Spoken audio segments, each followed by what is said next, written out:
જય દ્વારકાધીશ ખેડૂત મિત્રો, આજે આપણે ખાંભા તાલુકાના લાસા ગામે આવ્યા છીએ અને લાસા ગામના ખેડૂતોને આ વર્ષે મગફળીમાં 100% ગ્રીન ઇન્ડિયા ખાતરનો ઉપયોગ કર્યો છે.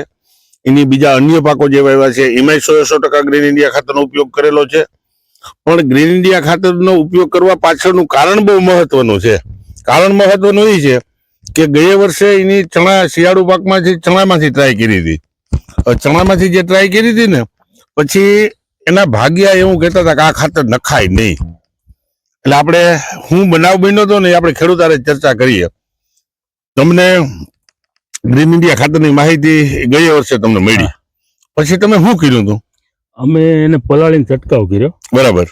પછી ભાગ્યાને ઉરિયા નાખવું હતું. હા, તો અમે આ છંટકાવ કર્યો, એમાં એને રસ નહોતો એટલે પછી ઉરિયા લાવી દીધું. પણ એને એની રીતે ટેસ્ટિંગ કર્યું. હા, કે આપણે દૂધિયાનો વેલો હોય ને, હા, મતલબ દૂધીનો વેલો. હા, તો એમાં એને રિઝલ્ટ દેખાણું એટલે કે આપણે આ ખોટું લેવા ઉરિયા. હા, પછી ઉરિયા ન નાખ્યું, પછી બધા ગ્રીન ઇન્ડિયા વાપરવું ચાલુ કરી દીધું.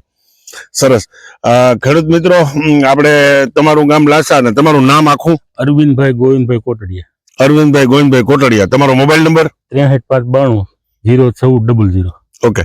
હવે બીજું, આ ખાંભા લાસા આ બાજુના જે ગામડા છે ગીર પંથકના, એમાં જે ખેડૂતોને કોઈને ખાતર જોતું હોય તો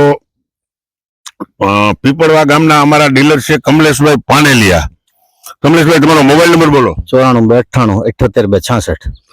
ખેડૂત મિત્રો, આ ખેડૂત લાસા ગામના છે. એની કેવા બેનિફિટો મળ્યા છે. ખાતર એના ભાગ્યા ના પાડતા હતા કે આપણે આ ખાતર નથી નાખવું, અમને ઉરિયા આપી લઈ દો, અને ઉરિયાએ ખેડૂતે લાવી દીધો. પણ પછી ભાગ્યાએ પોતે પોતાની જાતે દૂધીના વેલામાં અખતરો કર્યો અને એને જે રિઝલ્ટ મળ્યું અને પછી આ ખાતર રેગ્યુલર ચાલુ કર્યું છે. તો તમે આ ખાતર હવે રેગ્યુલર ચાલુ કર્યું છે.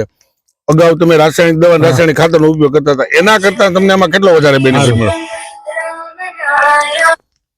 ઓકે.